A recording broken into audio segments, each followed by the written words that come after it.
Meine sehr verehrten Damen und Herren, Herr Mayer, herzlichen Dank für die nette Einführung und die Einladung auch hierher. Frau Regierungsrätin Ecker, herzlichen Dank für die klaren Worte für die Energiewende, vor allem auch aus ökonomischer Sicht. Ich bin gerne wieder in die Schweiz gekommen, wo es mich in den letzten Monaten öfters hier getrieben hat. Sie haben ein wunderschönes Land, ich bin gerne auf Ihren Bergen, aber auch dort, wo die Pioniere der erneuerbaren Energien sind. Einige kenne ich und weiß, was Sie auch hier sind. Und so war ich in diesem Jahr bereits in Bern geladen von meinen grünen Freunden zum Atomausstieg Deutschlands oder auch in St. Moritz im August, wo die Elektromobilitätsrallye Emilia angekommen ist und habe dort am Schirmherz empfangen dürfen. Also es tut sich einiges, es ist gut so. Ich glaube aber, man kann es noch enorm beschleunigen und es ist auch wichtig, es zu beschleunigen, denn glaube ich, wir haben viel mehr Chancen, viel schneller als gedacht aus der Atomenergie auszusteigen und eine 100%ige Vollversorgung mit erneuerbaren Energien zu verwirklichen. Die Erfahrungen, die wir in Deutschland gemacht haben, können uns mutig machen auf diesem Weg und die Notwendigkeiten, die wir inzwischen sehen, das alte Energiesystem abzulosen, sie sind wirklich dramatisch.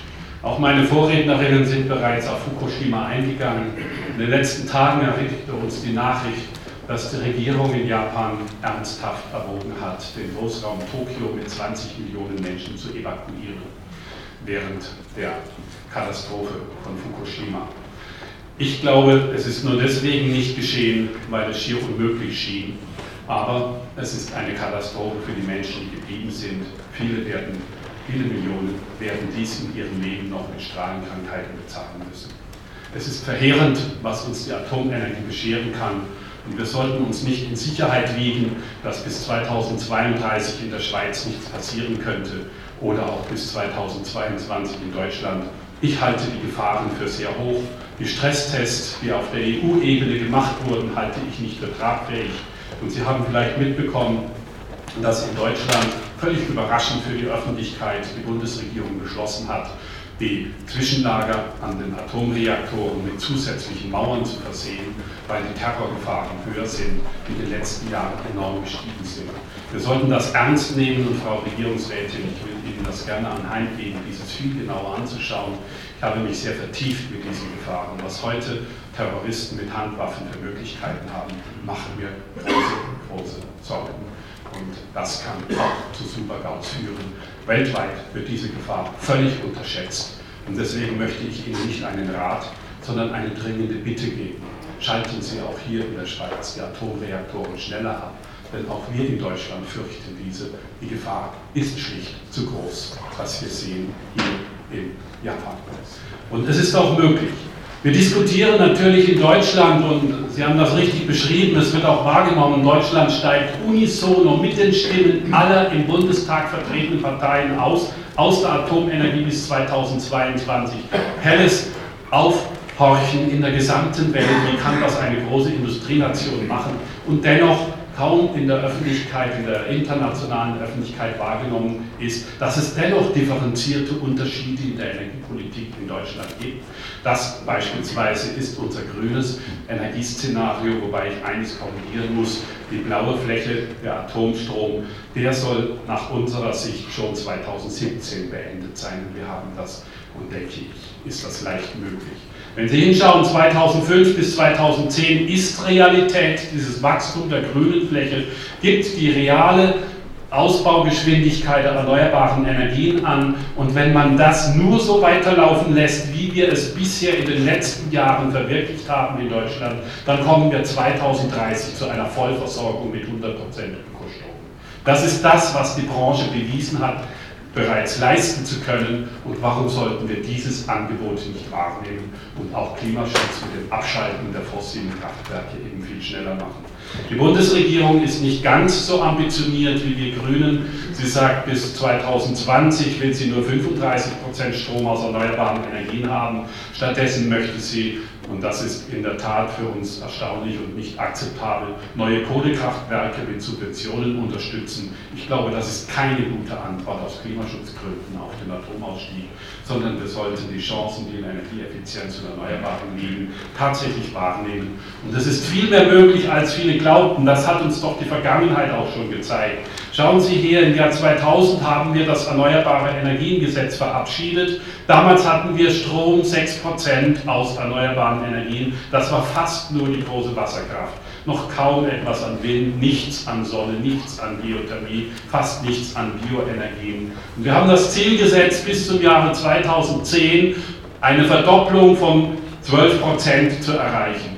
Sie können vielleicht sich noch erinnern, wie damals über uns Grüne und die SPD-Abgeordneten, wie wir das gemeinsam vorangebracht haben, gesprochen wurde, nämlich in Richtung, das ist unrealistisch, das geht nicht, völlig utopisch, wie soll eine große Industrienation wie Deutschland das so schnell machen, solch schnelle Volumina aus erneuerbaren Energien. Auch die gleiche Rhetorik hören wir heute, wenn jemand ambitioniert schnellere Ausstiegsszenarien und schnelleres Wachstum der erneuerbaren Energien prognostiziert.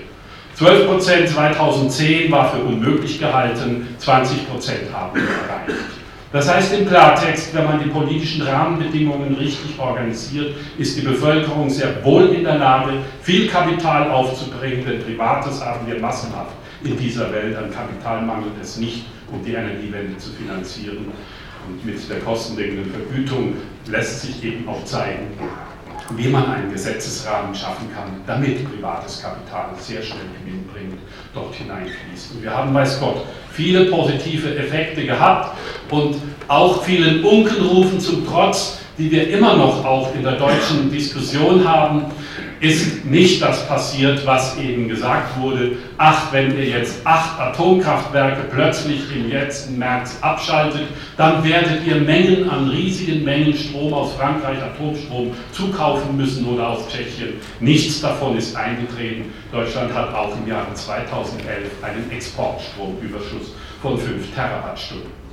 Es ist eben weiterhin das Wachstum der erneuerbaren Energien so groß und das hat ganz besondere Effekte, die sich inzwischen auch niederschlagen. Wir haben keinen Blackout gehabt, eine Stromabschaltung, die eben wegen dem Abschalten der Atomkraftwerke befürchtet wurde. Die Bundesnetzagentur wurde ja in Deutschland aufgefordert zu überprüfen, ob man denn nicht vorsorglich ein Kernkraftwerk sozusagen als Kaltreserve am Netz halten müsse, um im Winter dann Ausgleich zu schaffen, wenn besonders viel Strom gebraucht wird. Die Szenarien sind durchgerechnet worden und selbst die konservative Bundesnetzagentur kam zum Ergebnis, wir brauchen keine Kaltreserve, wir schaffen das so.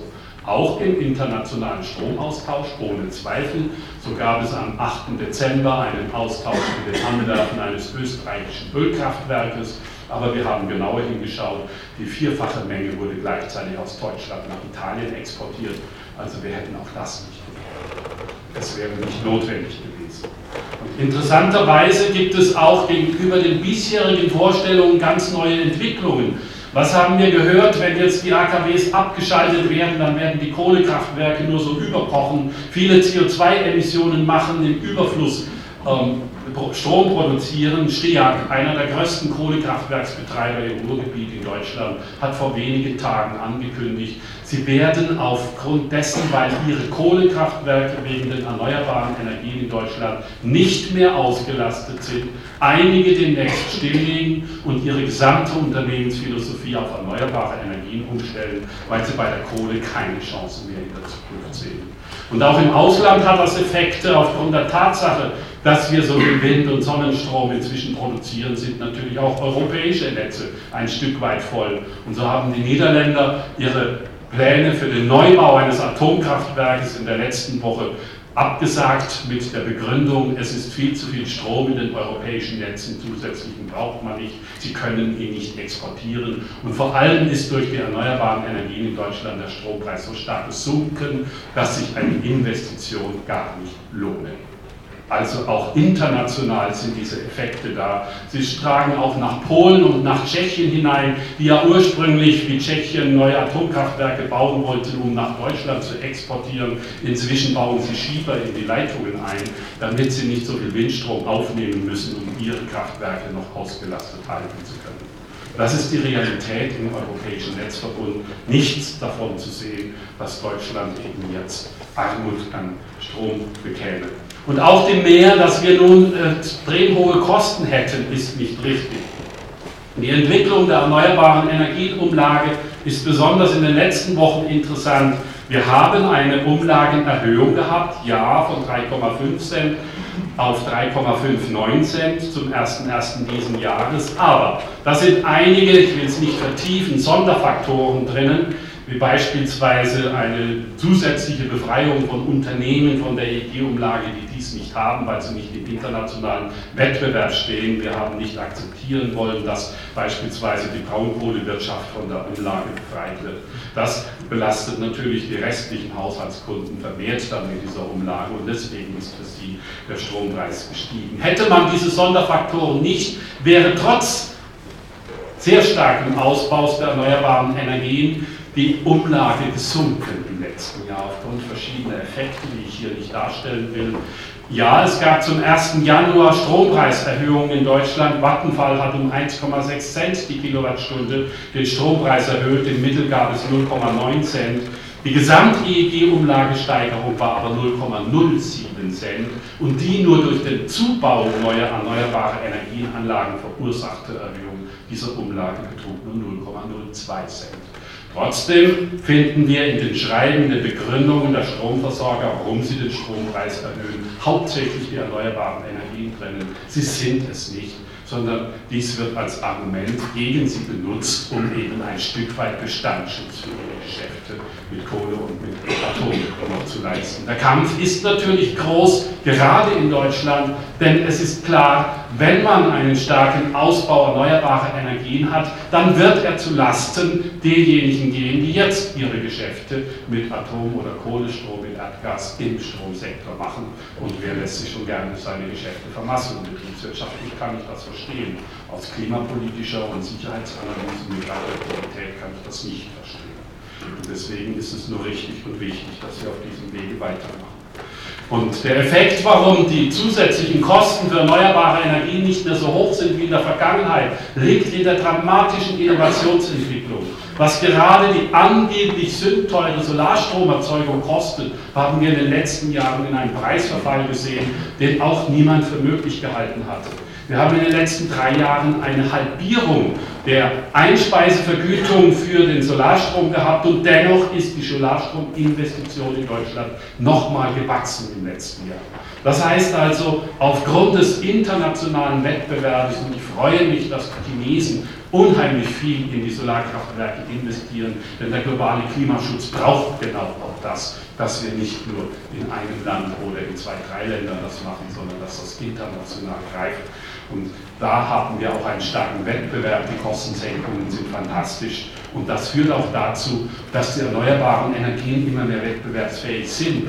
So hat beispielsweise die renommierte Wirtschaftsuniversität in North Carolina, die Duke University, diese Studie aufgelegt, nach der sie nachgewiesen hat, selbst bei Strahlungsbedingungen in North Carolina, die sind sogar schlechter als in der Schweiz, ist die Solarstromerzeugung von einem neuen Solarkraftwerk heute billiger als die Stromerzeugung aus einem neuen Nuklearreaktor. Das wollen zwar viele noch nicht wahrhaben, aber wer genau in die Zahlen schaut, wird finden, dass dies bereits Realität ist. Und auch bei den Kraftwerken, die wir vergleichen müssen, wenn wir mal die Finanzkosten hinter uns haben. Wir vergleichen ja meistens in der Energiewirtschaft Äpfel mit Birnen, nämlich Neuinvestitionen mit abgeschriebenen Kraftwerken und deren Stromerzeugung daraus. Wenn wir aber abgeschrieben mit abgeschrieben vergleichen und dann nur noch die variablen Kosten in den Blick nehmen, dann wird man sehr schnell merken, dass die erneuerbaren Energien konkurrenzlos billig sind. Die billigsten variablen Kosten bietet uns die Photovoltaik mit 4,1 Cent pro Kilowattstunde, dann der Wind mit 6 Cent. Wesentlich teurer sind Kohlekraftwerke, sind Erdgaskraftwerke, aber auch Atomkraftwerke.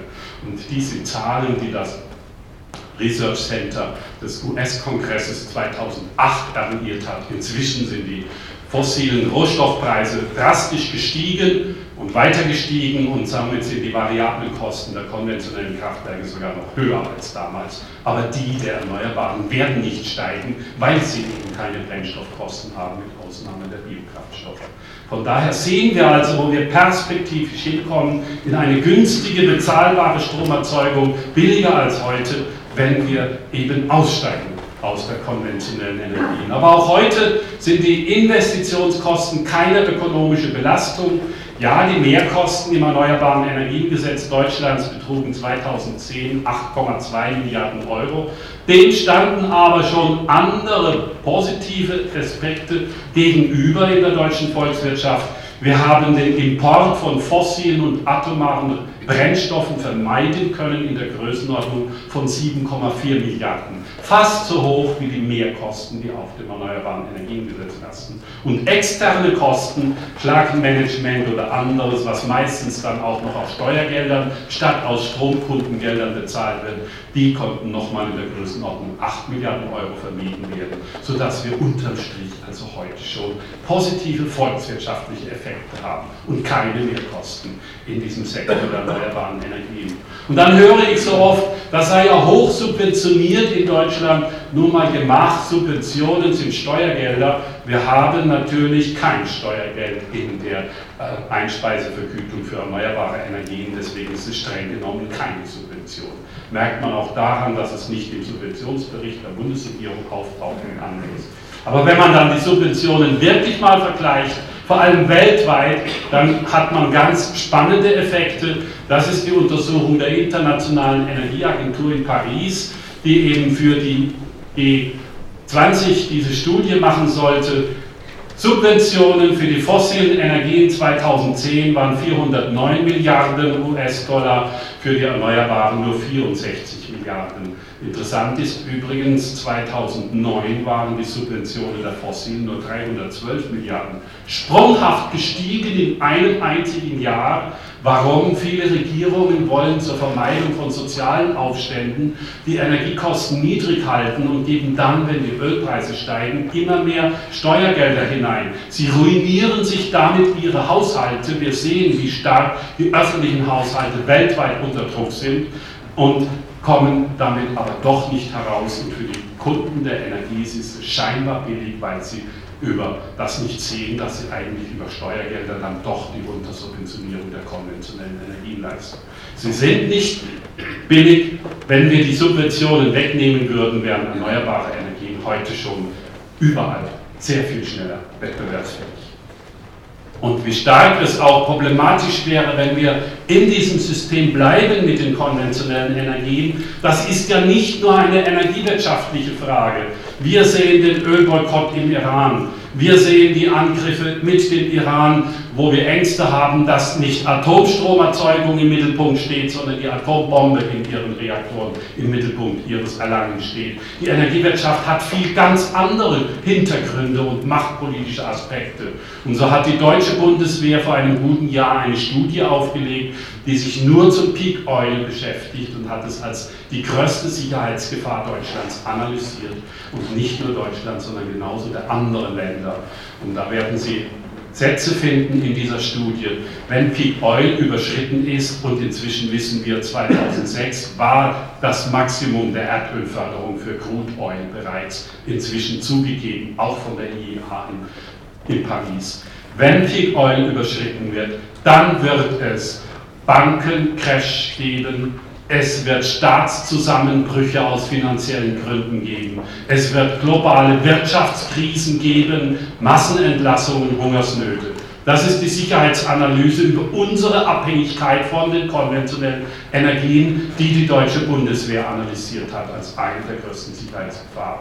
Wer weiter glaubt, dass er weitermachen kann mit den konventionellen, liegt völlig fehl am Platz und ist verantwortungslos für unsere Gesellschaften, weil er immer tiefer in diese Sicherheitsgefahren die Gesellschaften hineintreibt. Dabei haben wir die Effekte an anderer Stelle sehr positiv. Die Branche erneuerbare Energien hatte in Deutschland 30.000 Jobs noch 1998. Nach dem Erneuerbaren Energiengesetz ging der Ausbau rasant weiter. Inzwischen haben wir 370.000 Jobs. Sie alle zahlen Einkommensteuer, zahlen in die Sozialkassen ein. Die Gewerbesteuer stützt unsere Kommunen. Es ist eine der starken Stützen der deutschen Wirtschaft inzwischen geworden. Es war übrigens die einzige Branche, der in die Finanzkrise 2008, 2009 noch gewachsen ist und damit Deutschland auch leichter aus dieser Wirtschaftskrise herausgeführt hat als in anderen Ländern. Es gab übrigens noch ein Land, das so stark auch diese Wirtschaftskrise überwunden hat, das war China. Und da gibt es eine Parallele. Deutschland und China sind im Moment die Marktführer für erneuerbare Energien. Möglicherweise steckt da doch viel mehr wirtschaftspolitisches Positives dahinter, als viele andere immer glauben wollen. Aber dennoch, wir haben die Diskussion, auch unser Wirtschaftsminister Rösler. Aktuell sagt er auch wieder, die Belastung wäre zu groß, die Kosten wären zu groß. Ich habe widerlegt, dass dies so ist. So sagt er plötzlich, wir müssen ein anderes System für erneuerbare Energien auf den Weg bringen. Das Quoten- und Ausschreibesystem, es wäre mit der Festlegung einer maximalen Quote, also einer Planwirtschaft, kommt jetzt der liberale Minister daher. Das ist aus meiner Sicht etwas überraschend. Aber wir wissen, dass diese Systeme längst versagt haben. Großbritannien hat, wie wir alle wissen, viel mehr Wind als Deutschland, aber nur 10% der Windkraft installierten Leistung. Und in Großbritannien ist der Strom aus Windkraft doppelt so teuer wie in Deutschland. Hintergrund ist, die haben Quoten- und Ausschreiberegelungen gemacht statt Einspeisevergütung. Deswegen sind sie ineffizient. Und darum kann ich nicht verstehen, warum unser Wirtschaftsminister dieses alte System wieder herausgrabt. Immerhin ändert gerade auch Großbritannien sein Unterstützungssystem hin zu der Einspeisevergütung. Insofern kann ich also allen Ländern dies nur raten, es zu tun. Natürlich ist der Atomausstieg und ist die Umstellung auf erneuerbare Energie nicht trivial. Wir haben Aufgaben vor uns. Alleine durch die Tatsache, dass Sonne und Wind fluktuierende Energiequellen sind, haben wir ein anderes Energiesystem in wenigen Jahren als heute. Und da fällt vor allem eines in die Augen. Grundlast Stromerzeugung aus Kohle und Atomkraft passt nicht in ein schnell wachsendes System mit erneuerbaren Energien. Wir haben heute schon Tage in Deutschland, wo an wenigen Stunden so viel Sonnenstrom und Windstrom im Netz ist, dass wir eigentlich alles andere abschalten müssen. Das tun wir aber nicht, dann stehen plötzlich die Windräder still. Weil wir auch nicht organisiert haben, den Überschuss zu speichern. Dies wäre aber eine Aufgabe. Aber man merkt, man kann doch gar nicht aus technischen Gründen Atomkraftwerke zurückschalten, wenn viel Windstrom im Netz ist und Sonnenstrom im Netz ist. Und darum laufen sie durch und sind damit eine Bremse für den Ausbau erneuerbarer Energien. Auch deswegen rate ich Ihnen, wenn Sie schnell in der Schweiz in erneuerbare Energien investieren wollen, Sie werden sehr bald sehen, in wenigen Jahren, dass die Atomkraft eine Bremse ist, weil Grundlast nicht kompatibel ist mit den Angebotsschwankungen von erneuerbaren Energien. Was wir brauchen, sind Speichersysteme, sind schnell zuschaltbare additive Kraftwerke. Biogaskraftwerke sind prädestiniert dafür, es zu leisten. Aber auch die Wasserkraft kann man hervorragend verwenden und Sie sind ja in einem Wasserkraftschlaraffenland. Deswegen will ich das einfach auch nur betonen, dass Sie das da leicht haben in der Schweiz. Und wir Deutschen sind auch neidisch und wollen auch auf ihre Wasserkraftwerke schauen. Ich kann Ihnen nur raten, es weiter zu tun, was Sie bereits tun, nämlich Ihre bestehende Wasserkraft pumpspeicherfähig zu machen. Wir bauen da noch ein paar Leitungen dazu und dann haben Sie gute Geschäfte mit uns in Deutschland. Nutzen Sie diese und helfen Sie uns da ein Stück weit, denn wir haben nicht diese großen Mengen.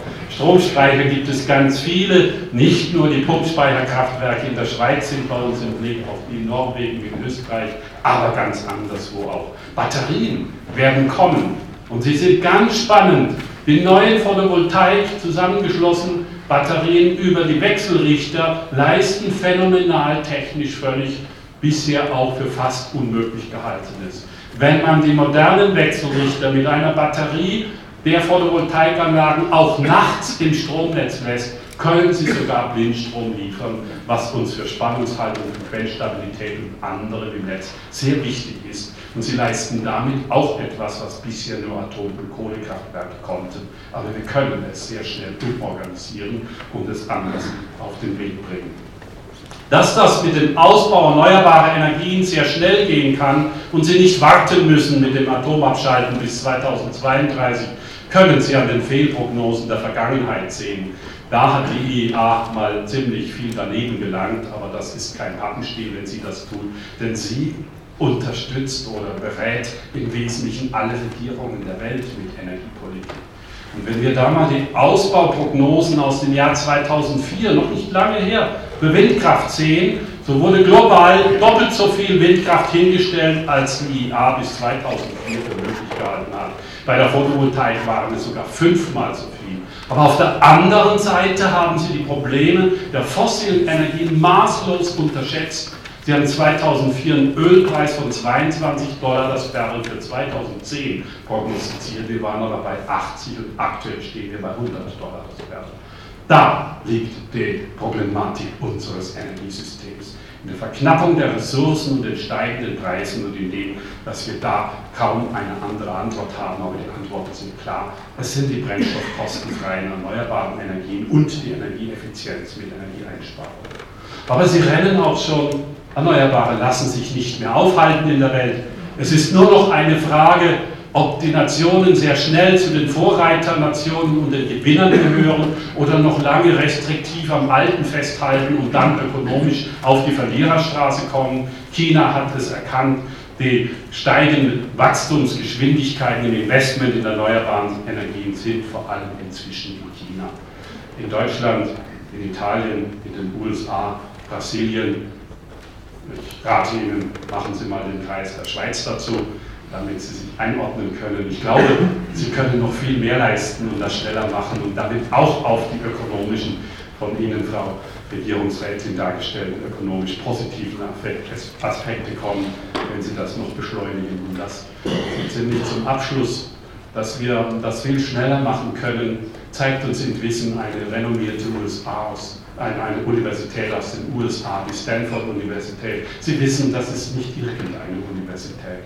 Da gab es in den 80er Jahren so junge Studenten, die haben dem IBM-Chef gesagt, interessiert doch uns nicht, ob Sie glauben, dass in dieser Welt nie ein Personal Computer kommen wird. Wir, Steve Jobs, Bill Gates, arbeiten daran. Und daraus ist das Silicon Valley entstanden, das größte Industriecluster der Welt in der Mobilfunk und anderes. Und das hat nicht, wie man heute glaubt, bei der Umstellung auf erneuerbare Energien 50 Jahre gedauert. Das war in 20 Jahren das Werk vollendet. Das sind Industrieprozesse, die normal sind und die kommen können. Und diese Universität Stanford mit Herrn Jacobson zusammen mit Herrn DeLucci von der Davis-Universität haben einen Plan für die Welt aufgelegt. Bis 2030 eine Vollversorgung Gesamtenergie, nicht nur Strom, 100% erneuerbare Energien. Und sie sagen, das ist technologisch machbar, industriell leistbar und ökonomisch vorteilhaft gegenüber dem Festhalten am konventionellen Energiesystem. Und sie öffnen auch so ein bisschen die Augen dafür, was das denn industriepolitische Herausforderung ist. In ihrem Plan spielt die Windkraft die Hauptrolle. Hälfte der zukünftigen Weltenergieversorgung kommt daraus. Und dann rechnen Sie vor, wenn wir die neuen 5 Megawatt, modernen 5 Megawatt Windklasse nehmen, brauchen wir nur 3,4 Millionen Windräder auf der Erde. Und dann sagen Sie, was sind denn in 20 Jahren 3,4 Millionen Windräder für die Industrieproduktion der Welt, wenn wir aktuell 70 Millionen Autos jährlich bauen können? Da fällt eigentlich Schuppen von den Augen, dass das Gerede, das dauert noch so lange und sei zu schwierig, völliger Unsinn ist. Wenn wir es wollen, gemeinsam in dieser Welt, dann können wir es schaffen und es wird billiger. Die Umstellung auf erneuerbare Energien kostet 100.000 Milliarden US-Dollar. Sie können in der Schweiz vielleicht leichter solche Summen in den Blick nehmen. Als mir das gelingt. Aber Sie haben auch ausgerechnet, wenn wir nicht umstellen auf erneuerbare Energien, für unsere Energieversorgung brauchen wir Brennstoffe. Und nur der Kauf von Brennstoffen, ohne externe Kosten, ohne Klimakosten, ohne externe Schäden, alles nicht dabei, nur Brennstoffkauf, kostet in 20 Jahren der Weltgemeinschaft 20 Milliarden US-Dollar. Doppelt so viel wie die Investitionen in erneuerbare Energien. Und nun, ich weiß, Sie können gut rechnen, was ist billiger? Es ist wirklich viel Unsinn in unseren Welt in den Köpfen verbreitet. Und das wird vor allem bei allen globalen Aspekten im Mittelpunkt sein. Die lokalen Regionen werden die Vorteile haben, denn erneuerbare Energien lassen sich dezentral gewinnen und organisieren. Und dort findet die Wertschöpfung statt. Und es wird eine Prosperität, eine wirtschaftliche Entwicklung dort sein, mit neuen Arbeitsplätzen, mittelständischen Unternehmen, die uns wirklich die Stütze sind. Ich danke Ihnen für die Aufmerksamkeit und hoffe, dass Sie sehr schnell Frau Regierungsrätin